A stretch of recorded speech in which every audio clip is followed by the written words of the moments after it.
Seja muito bem-vindo à nossa segunda aula dessa série especial, onde estamos aprendendo mais sobre a maneira como Cristo interpretava as Escrituras. Eu sou Rodrigo Silva, professor de Arqueologia e Teologia, com mais de 30 anos de experiência em escavações, pesquisas, viagens para o Oriente Médio, e eu tenho muita coisa para passar para você. Se você perdeu a nossa primeira aula desse curso, não tem problema. Eu convido a que você vá depois dar uma conferida. Eu garanto que você não vai se arrepender. Então termina essa aula e depois volta para a primeira, porque esse material está riquíssimo e vai ficar ainda muito melhor, tá certo? E para começar, eu gostaria de contar para você uma história da mitologia grega. Você já ouviu falar de labirinto? Pois bem, imagine o que você faria se a sua vida dependesse de ser capaz de escapar de um labirinto. A mitologia grega conta que o rei Minos criou um labirinto e lá dentro colocou seu filho, o Minotauro, um sujeito que era metade humano, metade touro. Ariadne, a filha de Minos, se apaixona por Teseu e lhe ensina como escapar do labirinto. Ele tinha que amarrar uma corda na cintura, desde a porta até o meio do labirinto, e assim, por aquele cordão, ele saberia como voltar e como sair daquele lugar. E a mitologia conta que Teseu venceu a batalha, saiu do labirinto e se casou com a princesa. Para muitos leitores, a Bíblia também parece como um grande labirinto do Minotauro. E ao entrar nesse lugar tão complicado, cheio de paredes, passagens que não dão em lugar nenhum, as pessoas às vezes têm a sensação que se deparam com os monstros do desânimo, da falta de compreensão, até mesmo da descrença. No caso da mitologia grega, Teseu tinha as ferramentas necessárias para entrar e sair com sucesso daquele lugar. As ferramentas que nós vamos usar aqui para entrar no mundo do labirinto da Bíblia, vamos chamar assim, seriam a arqueologia, que eu já explorei na primeira aula, o contexto histórico e a interpretação dos textos, que nós damos o nome de exegese. Agora, usando tudo isso de maneira alinhada, bem definida e com uma determinação inabalável, eu garanto que nós poderemos navegar pelas páginas da Bíblia com segurança, compreensão e sabendo aplicar o texto para os problemas que enfrentamos no dia a dia hoje. E ao final dessa jornada, eu posso garantir, nós colheremos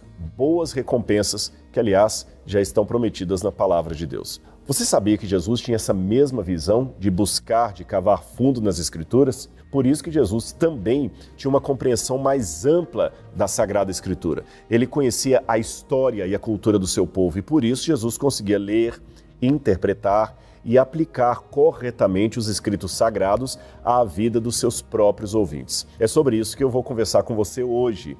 Nós vamos falar sobre a exegese de Cristo, ou seja, como Jesus analisava e interpretava as Escrituras. Eu tenho que explicar que a palavra exegese, é claro, não era usada no tempo de Jesus. Exegese é um termo técnico que será usado e sistematizado pelos teólogos a posteriori. Porém, as ferramentas daquilo que no futuro seria chamado de exegese já eram bem usadas por Jesus. Mas antes de entrar nesse assunto, eu quero contar uma curiosidade para você. Na verdade, eu quero fazer uma pergunta. Você saberia me dizer como seriam os livros no tempo de Cristo, com o que as Escrituras se pareceriam? Eu tenho alguns materiais aqui que ajudam você a entender melhor isso. Eu tenho aqui um papiro, e o papiro foi um dos primeiros tipos de papel do mundo, na verdade o primeiro, desenvolvido pelos egípcios. E você vê que ele está em forma de rolo. E aqui quando você abre, você tem toda a mensagem hieroglífica aqui dentro. Nesse caso, nós temos apenas um bilhete, mas naqueles tempos antigos, desde um bilhete a um recibo, até um livro inteiro, a forma como o livro se apresentava era um um rolo. Quando, por exemplo, os judeus tinham nas sinagogas as escrituras em hebraico, eles tinham um rolo grande com duas margens assim presas por um pedaço de madeira e eles abriam aquele rolo, liam para as pessoas, depois fechavam, beijavam e guardavam em algum tipo de recipiente apropriado para isso. Aliás, eu quero mostrar para você agora a fotografia de dois jovens, na verdade, dois adultos. O que está à sua direita chamava-se Muhammad El-Dib. Esse rapaz, quando era um juvenil, descobriu nas grutas de Hirbert Kumeram, que fica no deserto da Judeia, alguns manuscritos muito valiosos que receberam o nome de os manuscritos do Mar Morto ou os pergaminhos do Mar Morto. Essa descoberta acidental coincidiu com o ano em que estava sendo criado o Estado de Israel, 1948. Quando ele descobriu aqueles rolos ali dentro da caverna, ele não poderia saber qual era o valor daquilo. Eu tenho uma miniatura do que Muhammad El-Dib encontrou. Ele encontrou jarros como este que está na minha mão. Evidentemente, não desse tamanho. Os jarros eram altos, como se tivessem aproximadamente uns 70 centímetros de altura. Eles tinham uma tampa e quando ele abriu esses vasos, juntamente com seu irmão, que aparecia naquela fotografia que eu mostrei, eles perceberam que eram rolos antigos escritos em hebraico. Como eles não sabiam o valor daquilo, eles acabaram vendendo para um comerciante de antiguidades na cidade de Belém, chamado Cando,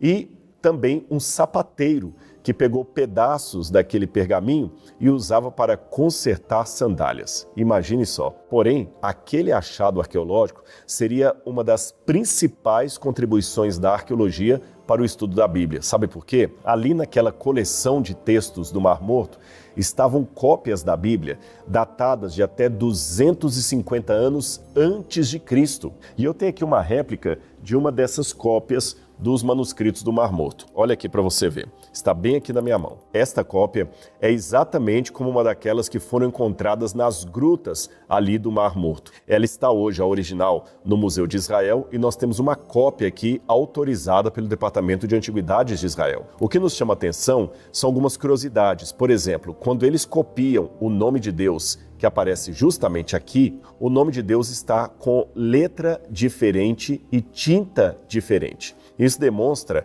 a forma reverente com a qual eles copiavam as escrituras sagradas e grafavam o nome sagrado de Deus em hebraico. Evidentemente que aqui eu só tenho uma porção de um manuscrito que originalmente seria em forma de rolo.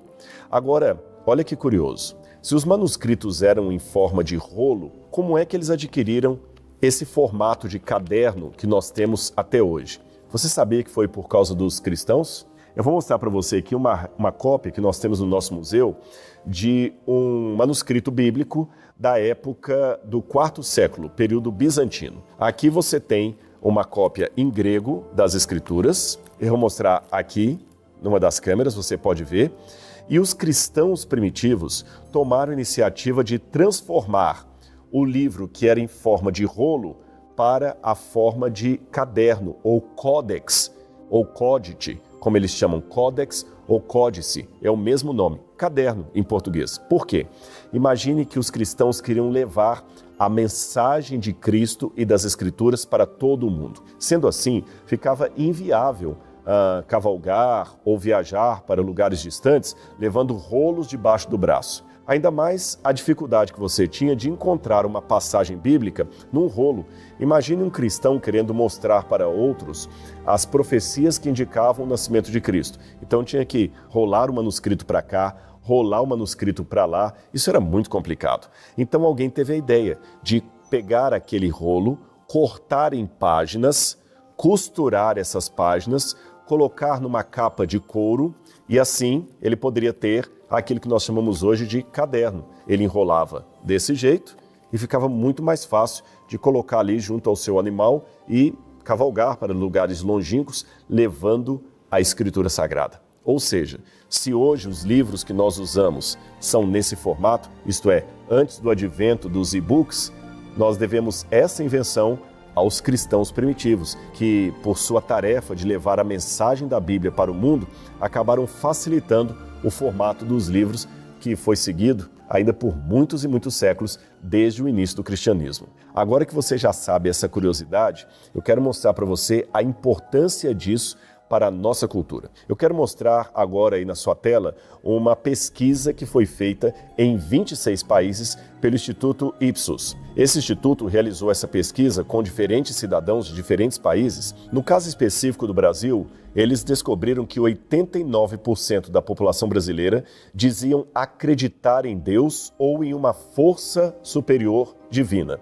A mesma pesquisa revelou ainda que 70% da população brasileira se identificam com o cristianismo. Ou seja, a maior parte dos brasileiros dizem: eu sou cristão. Agora vamos montar as peças do quebra-cabeça. Se você faz parte desses 70% que se dizem cristãos, você tem que entender que a base da sua cultura, quem sabe da sua criação, do seu pai, da sua mãe, da sua tia, da sua avó, é o cristianismo. E a base do cristianismo é a Bíblia Sagrada.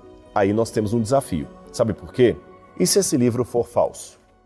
E se o que ele contém é apenas uma mitologia como aquela do Minotauro? E se o que esse livro traz é apenas um monte de filosofia barata, escrita por alguém que viveu há 2.000 anos ou 3.000 anos e que necessita ser corrigido pelo conhecimento moderno? Eu digo a você, se a Bíblia for mentirosa, é a pior mentira de todos os tempos. Ela teria que ser combatida. Porém, se ela for verdadeira, é a mais fantástica verdade de todos os tempos. Tolo é aquele que não a observa. Percebeu? Então eu tenho um desafio para você. Se você faz parte dos 70% da população brasileira que se dizem cristãos, você tem como imperativo conhecer a Bíblia e avaliar se o conteúdo dela realmente procede ou não, se a Bíblia realmente é eficaz para ajudar nos seus problemas do dia a dia.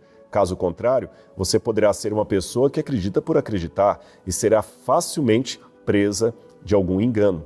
O que você pensa? Então vamos estudar a Bíblia. Por isso que antes de continuar a aula de hoje, eu tenho 2 breves avisos para dar para você, mas são muito importantes. O primeiro é que se você ainda não entrou no nosso grupo do WhatsApp, você está perdendo muitas vantagens. Eu falei sobre isso na aula anterior. Lá você vai receber os links de todas as aulas desse curso gratuito e esse curso não ficará disponível por muito tempo, então aproveite, tá certo? Você também vai receber as apostilas para relembrar quando quiser o conteúdo das aulas. Aí tem mais, e também vai ter acesso a um super desconto, um descontaço na pós-graduação em Arqueologia, História e Interpretação Bíblica. Aliás, isso é importante você anotar porque isto vai acontecer quando as inscrições forem abertas na segunda-feira, mas essa condição do desconto, ela é exclusiva para quem se inscrever no dia da abertura. Então não adianta depois chorar o leite derramado, tá certo?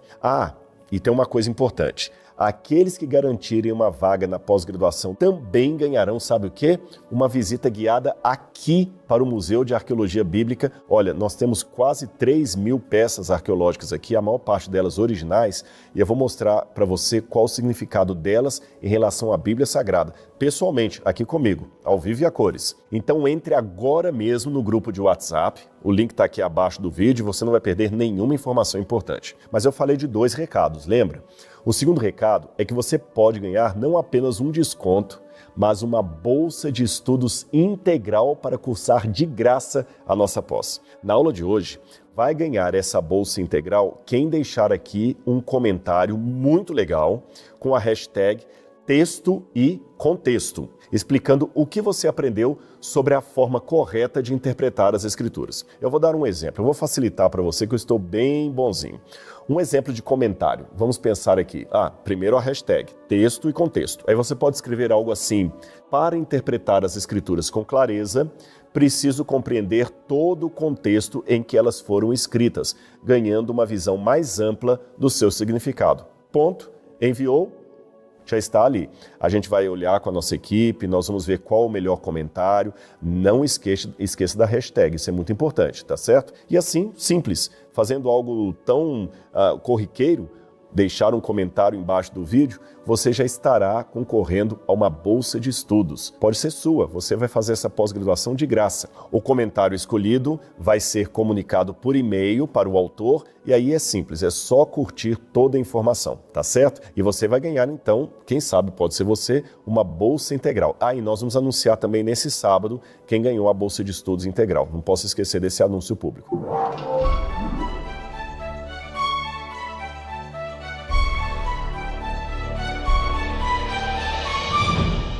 Agora, então, que você já fez o seu comentário, estou esperando que você não esqueça disso, nós vamos agora ver na prática como Jesus interpretava as escrituras de seu tempo com maestria.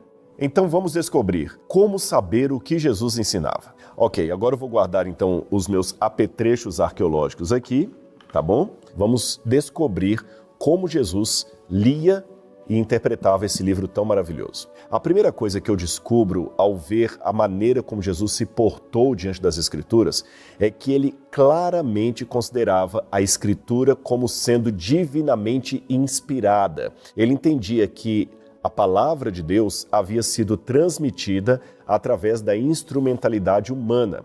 Por exemplo, Jesus atribui as palavras de Davi no Salmo 110, versículo 1, ao Espírito Santo. Eu vou ler para você essa passagem. Marcos, capítulo 12, versículo 36. Olha aqui como é que está. Aliás, vou até dar uma sugestão. Se você tiver uma Bíblia aí perto, vá acompanhando a leitura, vá sublinhando na sua Bíblia, isso vai enriquecer o seu aprendizado. O Evangelho de Marcos, capítulo 12, versículo 36, diz assim na minha tradução. Vou ler para você. Jesus, ensinando no templo, perguntou: como dizem os escribas que Cristo é o filho de Davi? O próprio Davi falou pelo Espírito Santo.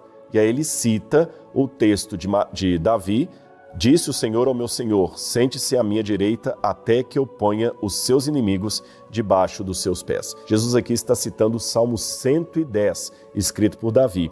E ele fala que Davi falou pelo Espírito Santo, você percebeu? Ou seja, quando alguém fala, a Bíblia é apenas palavras de pessoas, de seres humanos comuns, esta não era a interpretação de Jesus de Nazaré. Ele também tratou a profecia de Daniel como sendo uma predição inspirada por Deus que certamente se tornaria uma realidade. A profecia que Jesus faz alusão, ela está em Daniel, capítulo 9, versículo 27, que eu vou ler aqui nessa Bíblia que eu tenho. Muita gente pergunta qual a versão que você está usando. Eu estou lendo a Nova Almeida atualizada, mas tem muitas outras versões boas e na pós-graduação eu vou explicar para você sobre as diferentes versões da Bíblia. Vamos lá, Daniel capítulo 9, versículo 27. Nessa tradução que eu estou, traz assim: ele, falando do Messias, fará firme aliança com muitos por uma semana. Na metade da semana fará cessar o sacrifício e a oferta de cereais. Sobre a asa das abominações virá aquele que causa desolação, até que a destruição que está determinada sobre ele seja derramada. Esta profecia de Daniel, ela é repetida por Jesus em Mateus capítulo 24, versículo 15.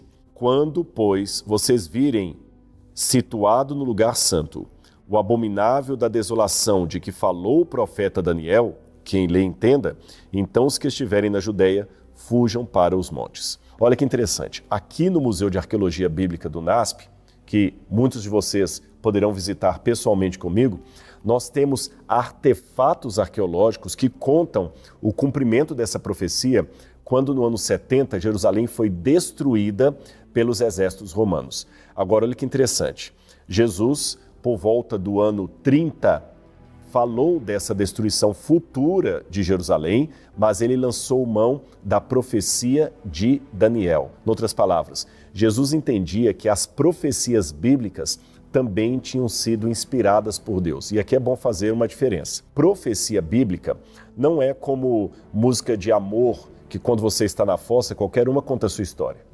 Você está rindo? É isso mesmo. Termina o namoro com aquela menina que você tanto gosta, ou termina uma relação e ouça a primeira música de Roberto Carlos que aparecer no rádio. parece que ela foi feita para você. Quando a gente está emocionado, triste, parece que todas as músicas de amor foram feitas para nós. São muito genéricas. A profecia bíblica não é assim, não é algo genérico que vale para qualquer situação. Não é como um vidente que chega diante de uma plateia e fala assim: o Senhor me revelou que alguém aqui está com um problema financeiro na sua vida. Ora, qualquer um pode acertar uma profecia dessa ou dizer: esse ano morrerá alguém importante no Brasil. Não é desse tipo de prognóstico que nós estamos falando. A profecia bíblica, ela é mais assertiva, ela é histórica, ela é argumentativa, e o próprio Jesus de Nazaré a considerou inspirada por Deus. Continuando ainda nessa trajetória, no mesmo dia em que Jesus visitou a sinagoga em Nazaré, onde ele fora criado, ele leu em voz alta uma parte do profeta Isaías. Na verdade, ele leu o capítulo 61 de Isaías. E quando ele terminou de ler aquela parte de Isaías, ele declarou o seguinte para a sua audiência. Eu vou ler para você Lucas capítulo 4, versículo 21. Então Jesus começou a dizer: hoje se cumpriu a escritura que vocês acabaram de ouvir. Então, quando nós vemos isto na Bíblia, nós percebemos que Jesus, ele cria na Bíblia como um livro inspirado por Deus. Ele, aliás, sustentou que a afirmação das Escrituras de que Elias predeceria o aparecimento do Messias, que está em Malaquias capítulo 4, versículo 5, foi algo que realmente aconteceu nos seus dias. Então nós percebemos que Jesus, se for um exemplo para o modo como nós devemos interpretar as Escrituras, devemos também aprender com o exemplo de Jesus, que não estamos diante de um livro qualquer. Agora, e como Jesus usava também a história e a cultura para compreender o texto? Eu lembro de um provérbio antigo, mas muito repetido e válido, que diz que texto fora de contexto gera pretexto. Eu vou repetir para você anotar, porque isso vale para muitas coisas. Texto fora de contexto gera pretexto. Ou seja, se a Bíblia não for analisada dentro do seu contexto histórico, geográfico, cultural, procurando saber o que era uma aplicação histórica e cultural para aquele tempo e o que era um princípio válido ainda para os nossos dias, se não fizermos isso com equidade, com sabedoria, nós tornaremos a Bíblia um manual de fanatismos. E Jesus foi muito cuidadoso em tomar a Escritura e perceber o que ela realmente queria dizer na sua origem e não aquilo que as pessoas artificialmente jogavam para dentro das Escrituras. Já que essa forma de Jesus ler a Bíblia nós estamos chamando de exegese, eu já expliquei o sentido da palavra, é interessante você aprender aqui um outro termo que é usado até de maneira pejorativa no mundo teológico, é a exegese. Qual a diferença? Exegese vem do grego ex, extraído de. Então, exegese é quando você pega um texto original e extrai do texto o que ele quer dizer para você. Exegese, saída de. Você não fala exit para saída, ex-combatente, aquele que saiu do combate, que não é mais. Você não fala de êxodo, que é saída, então exegese, você tirar do texto o seu significado. E exegese é você fazer o caminho inverso, é você colocar no texto um significado que não está ali. Então, exegese é quando você extrai da Bíblia Sagrada o seu significado, de maneira sóbria. Agora, quando eu quero colocar de maneira artificial na Bíblia o meu próprio preconceito, o meu próprio pensamento, você está produzindo uma exegese. Eis, em grego, é a preposição que significa para dentro de. Exegese, nesse caso, seria uma deturpação da interpretação bíblica. Você percebeu? Aliás, também a essa altura do campeonato, já que você está aprendendo alguns termos técnicos, exegese, exegese, é interessante saber que a cultura histórica do texto, a sua aproximação, a própria exegese, fazem parte da hermenêutica, da interpretação. A arqueologia também é uma parte disso. Então, as três ferramentas que estamos trabalhando, a arqueologia, o contexto histórico e a exegese, juntas, essas ferramentas fazem parte da hermenêutica bíblica. Então, essas ferramentas que Jesus aplicou significariam a hermenêutica de Jesus sobre o texto. Você entendeu? Bom, já falei então como é que Jesus olhava a Bíblia como palavra de Deus, como é que ele percebia o contexto histórico e também como é que ele extraía do texto o seu significado, ou seja, a exegese de Jesus. Vou dar mais alguns exemplos.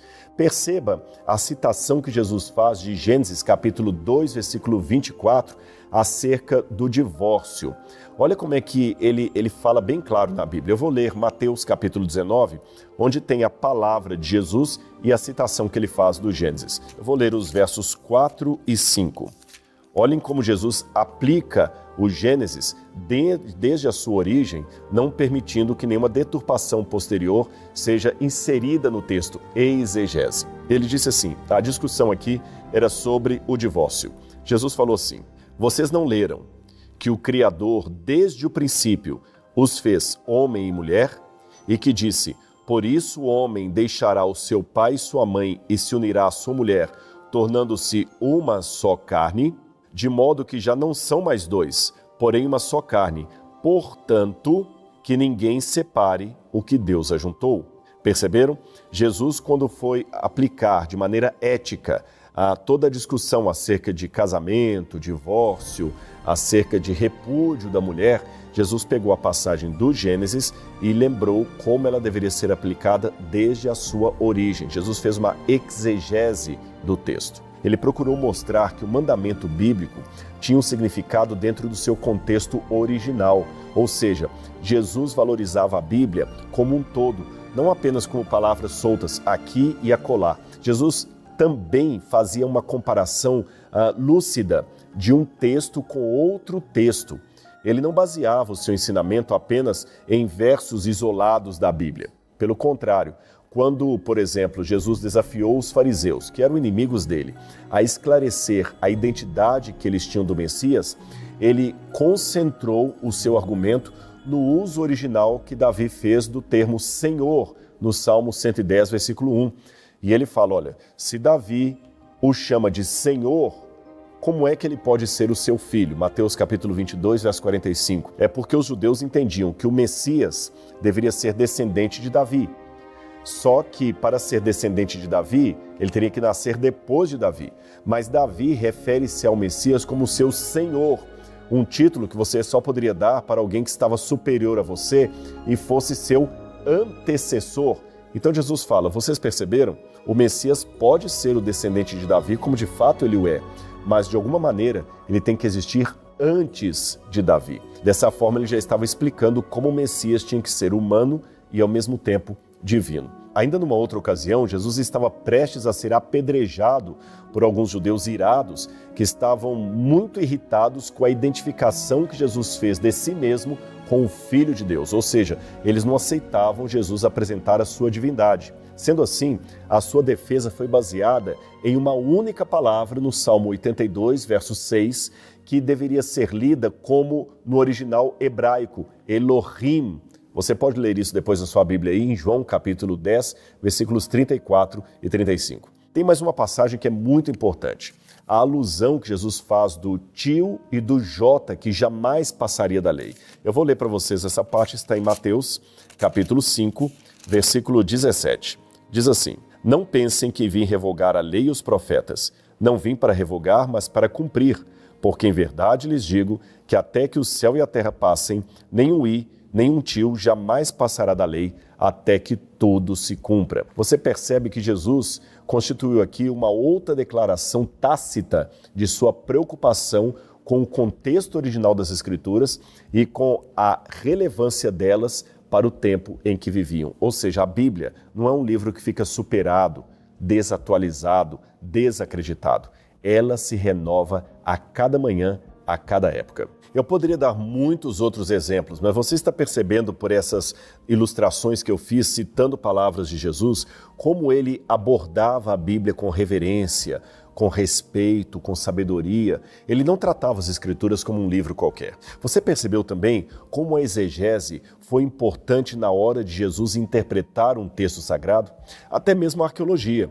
Embora Jesus não precisasse escavar artefatos, porque ele já vivia no contexto das Escrituras, ele também tratava as histórias do Antigo Testamento como histórias reais, um papel que, aliás, é desempenhado pelo arqueólogo atualmente, perceber se as histórias que a Bíblia apresenta realmente aconteceram. Ou seja, quando nós entendemos o sentido das palavras, principalmente o contexto, o ambiente cultural em que elas foram escritas, tudo muda. Na verdade, muda até para descortinar um novo cenário maravilhoso de estudo da Bíblia. Nós passamos então a ter uma visão mais ampla daquilo que o autor humano queria transmitir. Ou melhor, daquilo que o Espírito Santo, através do autor humano, queria dizer ao nosso coração. Você consegue perceber como a exegese ou a interpretação das Escrituras não funciona como uma engrenagem isolada? É um sistema, é um circuito, um sistema integrado.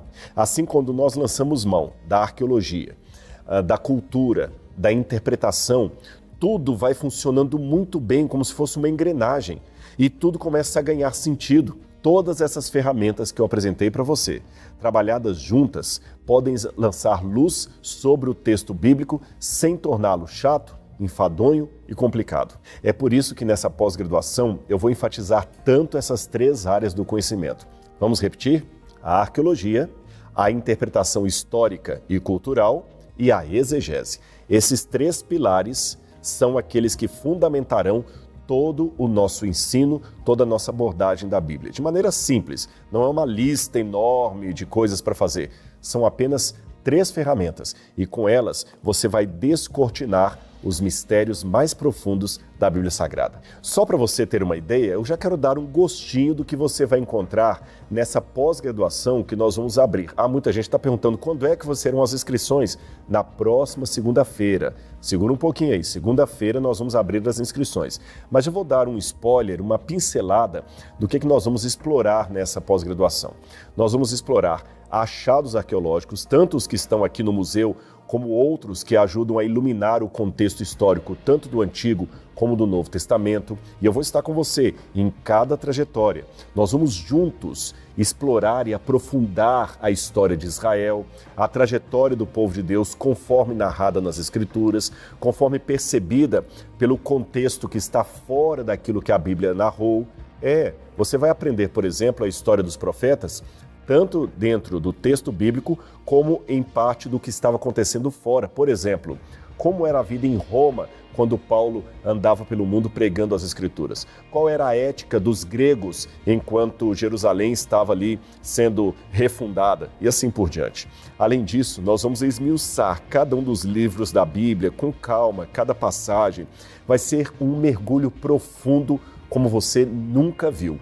E eu estarei com você. Será o meu privilégio ser o seu companheiro de jornada nesse estudo aprofundado, camada após camada da Bíblia. Nós vamos fazer uma verdadeira arqueologia no texto. E olha, se você já está interessado com tudo isso que eu falei, ainda tem uma novidade super legal.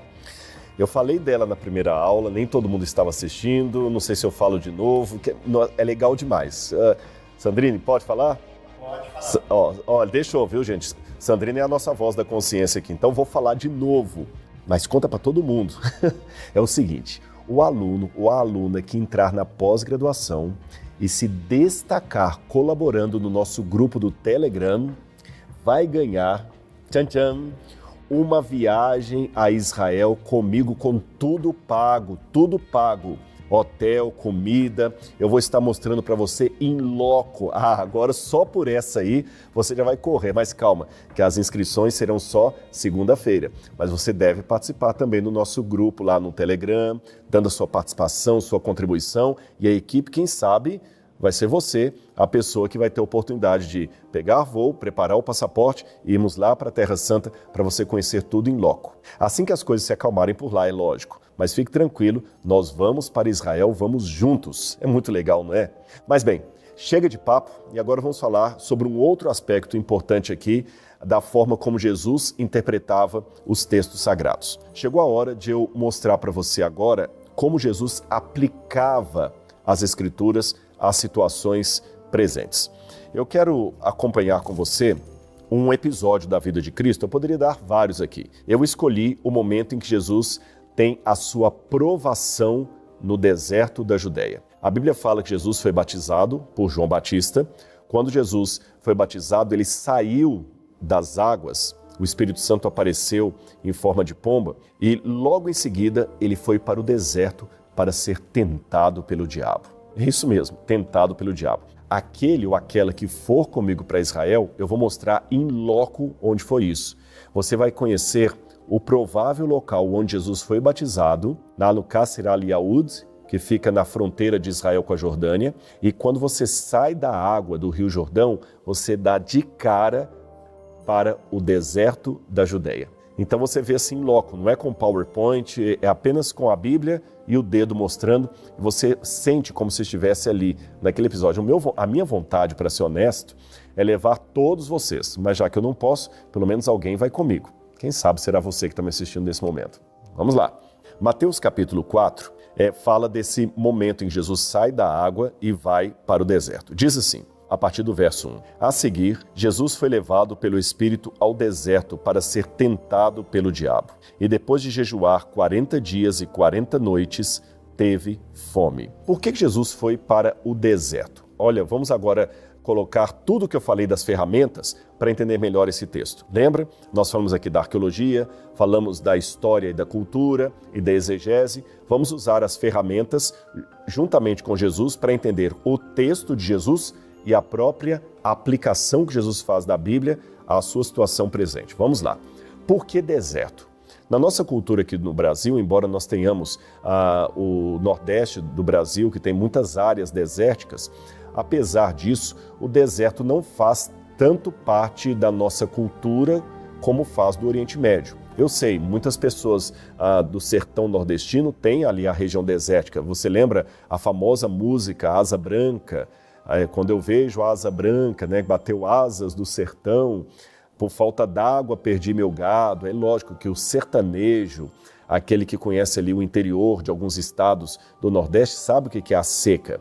E ela também faz parte da cultura brasileira, mas de uma parte limitada do nosso país. O restante de nós, e mesmo hoje quem nasce no Nordeste, não sofre tanto os problemas, os reveses da seca como no passado, porque hoje você tem muitos lugares que já estão com encanamento d'água, você tem lugares que têm poços artesianos, eu sei, uma parte da população ainda sofre, mas não tanto quanto no passado. Um cidadão do Nordeste que mora em Recife ou em Salvador, ele, para beber água gelada, ele abre a geladeira como qualquer pessoa.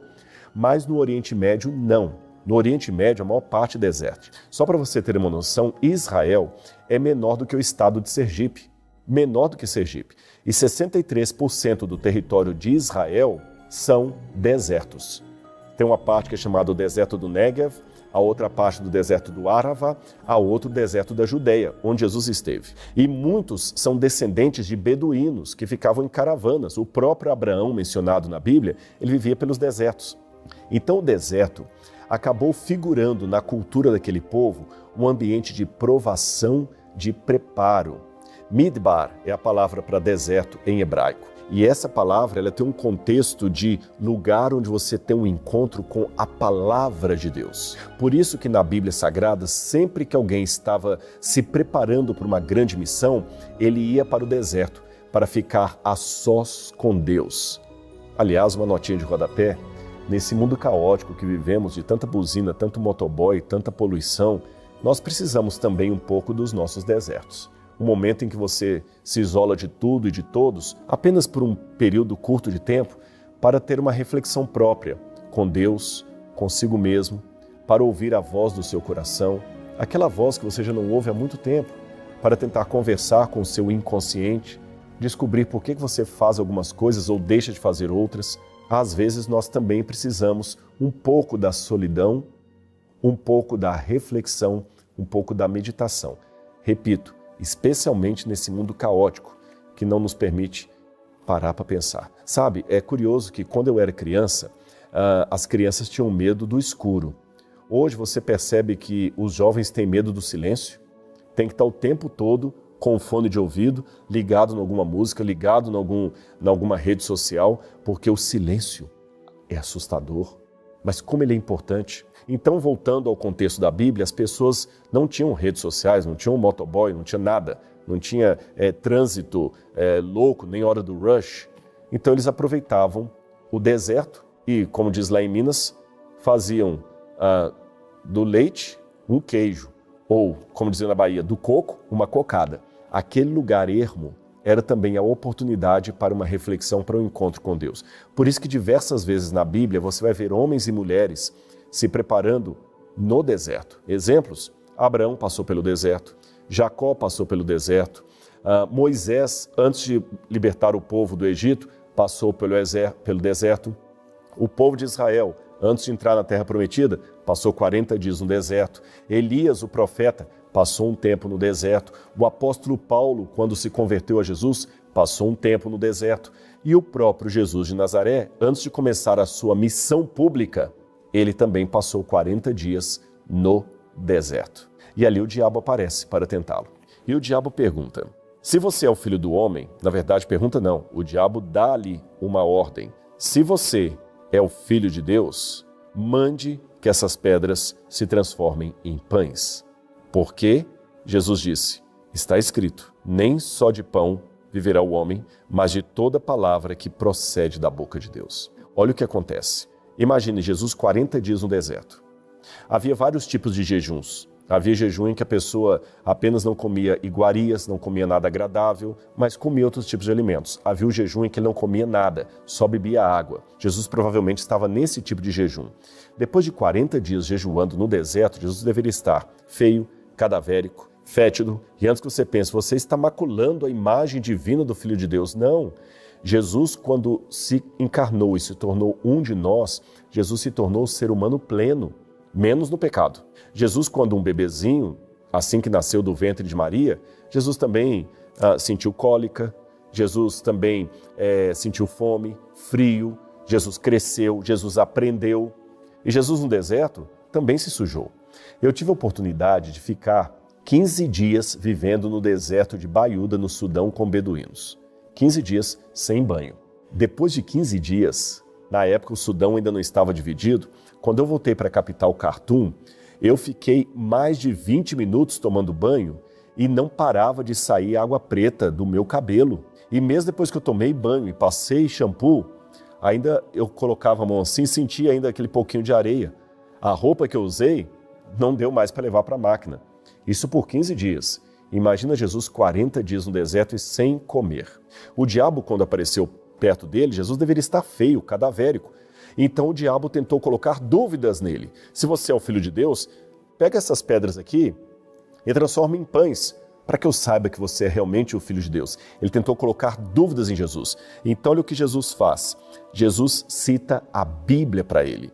Está escrito, o ser humano não viverá só de pão, mas de toda palavra que sai da boca de Deus. Aqui Jesus está citando justamente a passagem que está em Deuteronômio, capítulo 8, versículo 3. Jesus pegou a escritura, onde Deus falou com Israel que Israel não viveria no deserto apenas pelo pão que Deus lhes dava, mas pela palavra de Deus que lhes era comunicada. Jesus aplicou a escritura do antigo Israel. Olha a arqueologia. Ele considerou a travessia pelo deserto de Israel como um evento histórico. Pegou a palavra que Deus deu a Israel como um evento histórico e aplicou ao seu próprio momento, dizendo, ora, se no passado Deus ensinou a Israel que não era só de pão que eles viveriam, mas da palavra que Deus pronunciou, hoje não será diferente. Nem só de pão viverá o homem, ou o ser humano, mas de toda palavra que Deus fala. É interessante que, embora Jesus falasse aramaico, o Novo Testamento foi escrito em grego. E há dois termos em grego para palavra. Você pode falar logos, que é a palavra formatada de qualquer maneira, ou você pode falar rema. Rema é uma palavra pronunciada. Então, logos seria mais ou menos assim. Por exemplo, está vendo aqui escrito Bíblia Sagrada? Está vendo aqui, olha? Isso aqui é logos. Mas quando eu pronuncio Bíblia Sagrada, isso aqui é rema. E é interessante que Jesus fala com o diabo, nem só de pão viverá o homem, mas de toda palavra que sai da boca de Deus. Ele não usa logos, ele usa rema, de toda palavra, de toda rema que Deus pronunciou. E qual foi a palavra que Deus pronunciou? Bem, se você ler um pouquinho antes, você vai ver que no dia do batismo de Cristo, o Pai falou do céu, este é o meu Filho amado em quem eu tenho prazer. Então ele mostrou para o inimigo, para o tentador, que a despeito das circunstâncias, o Pai não mentia. Ele era o Filho de Deus. Agora vamos fazer esse exercício de aplicar isso para nós hoje. Deus não mente. Se Deus falou que é o seu Pai, que é o seu Salvador, que é o seu ajudador, Ele está com você. E pode parecer que hoje você esteja enfrentando um deserto na sua vida. Eu não sei para quem que essa aula está chegando e de repente eu estou nesse momento falando para alguém que está me ouvindo de um leito de hospital. Pode ser que você acabou de receber agora uma notícia, um laudo médico com um exame dando positivo para câncer. Pode ser que você está agora lutando com um filho preso no mundo das drogas. Pode ser até que você esteja enfrentando uma profunda depressão. Você está enfrentando o seu deserto. Vamos aplicar o texto bíblico então para a sua realidade? Você deve estar pensando, se Deus existe, se Ele é amor, por que isso está acontecendo comigo? Por que eu estou nesse deserto caótico? Ora, não é só de bênçãos materiais que você vai viver, mas de toda palavra que procede dos lábios de Deus. E Deus falou através da Bíblia que Ele ama a cada um de nós, a mim e a você. E Deus não mente. Percebeu esse exemplo que eu dei? Jesus estava, em termos lógicos, com todo o contexto conspirando contra si. Fome, sede, calor infernal, deserto horrível, desesperança, sem luz no fim do túnel. Mesmo assim, ele se apegou àquilo que o Pai falou. E aí eu vou contar uma parábola para você também. Na verdade, uma parábola que eu vi um dia num aeroporto. Já que Jesus contava parábolas, vou fazer isso também. Uma vez eu estava num aeroporto nos Estados Unidos, em Chicago, e eu vi um livro que eu me arrependi de não ter comprado, só para fazer a ilustração. O livro tinha sido escrito por um autor chamado John Sieska. O título do livro era A Verdadeira História dos Três Porquinhos na Ótica do Lobo. Eu folhei o livro para ver, era um livro infantil, daquela época em que os Estados Unidos estavam produzindo muita coisa politicamente correta. E eles queriam tirar das crianças a ideia que o lobo mau era mau. Então, a verdadeira história dos três porquinhos na ótica do lobo era mais ou menos assim. O livro contava que o lobo era bonzinho, ele não era mau. Na verdade, os três porcos, você conhece a história dos três porquinhos? Nessa versão do lobo, os três porcos, na verdade, eram dois porcos pobres que queriam morar de favor na casa do porco rico. O porco mais pobre morava numa casa de palha, o menos pobre na casa de madeira e o rico na casa de tijolos. Então os dois armaram um plano para morar de favor na casa do porco rico, derrubaram a sua própria casa, colocaram a culpa no pobre coitado do lobo, que por ser asmático, soprava cada vez que falava uma palavra. E por isso, o pobrezinho do lobo entrou para a história como lobo mau. Mas isso é mentira. O livro de John Sieska estava com um carimbo de best-seller. Ele deve ter vendido muitos exemplares sob o argumento de contar a história dos porquinhos na ótica do lobo. Eu fiquei pensando como é que alguém conseguiu fazer um best-seller com essa versão da história. Mas saindo dessa parábola para a vida de hoje, eu quero dizer que o mesmo tentador que esteve com Jesus no deserto tenta reescrever a história da sua vida na ótica dele. É como se ele escrevesse a verdadeira história sua na ótica do tentador. E na lógica dele, ele tenta recontar a sua biografia, fazendo-se passar por bonzinho e fazendo você se sentir um esquecido de Deus. Alguém que não pode contar com o amor que vem do Pai Celestial. Agora, como é que você vence a versão do lobo mau? Como é que você vence essa versão distorcida da sua história? Com o segredo de Jesus. E sabe qual era? Sabe qual foi a maior prova de fé que Jesus teve ao aplicar a Bíblia ao seu contexto? Eu vou revelar para você. Foi a certeza de que o Pai não mente jamais. Foi a certeza de que o Pai não vai aprontar comigo no final. Ter essa certeza de fé chega a ser superior a operar um milagre, a multiplicar pães, a andar sobre as águas. É desafiar a lógica em redor e ter a convicção de que o Pai estará com você sempre. E eu prometo a você que ao ensinar essas três ferramentas, eu não quero dar apenas um conteúdo teológico para melhorar a sua cultura enquanto cidadão, enquanto cidadã. Eu quero mostrar a você como você pode tornar a Bíblia Sagrada uma palavra viva que ajuda você a vencer a lógica do lobo, ou a ótica do lobo mau, que ajuda você a ter certeza que o Pai não vai aprontar com você no final. É isso que Jesus fazia. Jesus fazia das Escrituras uma fonte segura e relevante para o dia a dia. Por isso, ele mesclava ensinos bíblicos com princípios observados na natureza. Eu me lembro dele dizer: olhem, observem as aves do céu. Noutra feita, olhem os lírios do campo. Quando Jesus foi preso, ele fez 2 perguntas a Pedro, a segunda das quais confirmou ainda mais a sua crença nas Escrituras. Como então se cumpririam as Escrituras se é necessário que assim aconteça? Você pode ler isso em Mateus 26, verso 54. Na verdade, Jesus estava tão seguro da inspiração divina do Antigo Testamento e da sua validade para os dilemas do presente momento, que mesmo em face à sua morte, ele ainda citou o Salmo 22, versículo 1, conforme você pode ler em Mateus capítulo 27, versículo 46. Eu vou ler para você aqui, olha. Por volta das 3 horas da tarde, Jesus clamou em alta voz dizendo: Eli, Eli, lema sabachthani. Isso quer dizer: Deus meu, por que me desamparaste? Ele estava citando o Salmo 22. Ou seja, claramente, Jesus reconheceu que as Escrituras eram originadas na mente de Deus, transmitidas pela ação humana, numa unidade controlada pelo Espírito Santo. Para Jesus, o Antigo Testamento, do começo ao fim, era a palavra inspirada por Deus. E certamente o Novo Testamento, que ainda começaria a ser escrito, igualmente o seria. E então, você gostou da aula de hoje? Gostou dessas informações que você recebeu? Acho que é mais do que interessante, não é? São ferramentas que ajudarão você a lutar contra os problemas do dia a dia e ter uma esperança, não apenas para esses dias, mas uma esperança para além da vida presente. Eu espero ter conseguido mostrar um pouco da importância do estudo da Bíblia Sagrada para que você possa sempre encontrar nelas uma visão mais ampla, mais espiritual para o seu próprio contexto de vida. Agora, eu quero propor uma reflexão para você. Raciocine comigo, o que faz da Bíblia um livro tão poderoso? Por que será que ela figura entre um dos livros mais importantes de toda a história, se não o mais importante, e aquele mais lido do mundo inteiro?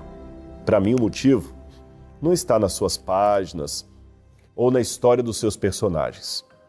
O real motivo dessa singularidade da Bíblia é outro. Ele está na transformação que os ensinamentos desse livro podem fazer na vida daqueles que se aplicam a estudar e seguir os seus mandamentos. E por isso, na próxima aula, eu tenho um diálogo muito sério e importante com você. E nela eu vou tratar exatamente disso. De maneira conjunta às 3 ferramentas, vamos falar da hermenêutica de Cristo, de uma maneira geral, e da aplicabilidade daquilo para os nossos dias. Eu já falei um pouco sobre a arqueologia, sobre o contexto histórico, sobre a importância de contextualizar as passagens bíblicas, como Jesus já fazia isto no tempo dele, mas nós devemos aprender também a fazer como Jesus fez. Então, na próxima aula, nós vamos entender como aplicar os escritos sagrados ao tempo em que nós vivemos. Então não perca, porque o conteúdo dessa aula está sensacional. Eu preparei, inclusive, uma maquete para que fique mais interessante a aula para você. Eu vou mostrar uma parábola de Jesus dentro de um cenário que eu ainda não fiz, inédito. Então, antes de me despedir, eu quero reforçar aquele convite, ou melhor, aquela sugestão para que você não perca os prêmios que nós já estamos dando. Você tem que participar do nosso grupo de WhatsApp. Você fazendo isso tem uma série de vantagens, como o link das aulas, as apostilas, descontos e muito mais. E também vou relembrar que se você deixar o seu comentário com a hashtag texto e contexto, essa é a hashtag de hoje, você pode ganhar uma bolsa de estudos integral para cursar de graça a pós-graduação comigo. Então não perca tempo, tá certo? E não esqueça também, como eu falei, entrar no WhatsApp, deixar o seu comentário e é muito simples. Você vai clicar no botão aqui abaixo do vídeo e ali você já está inserido no grupo. Faça isso agora mesmo, não deixe para depois não. E nós nos vemos na nossa terceira aula e você não perde por esperar. Um grande abraço Até lá!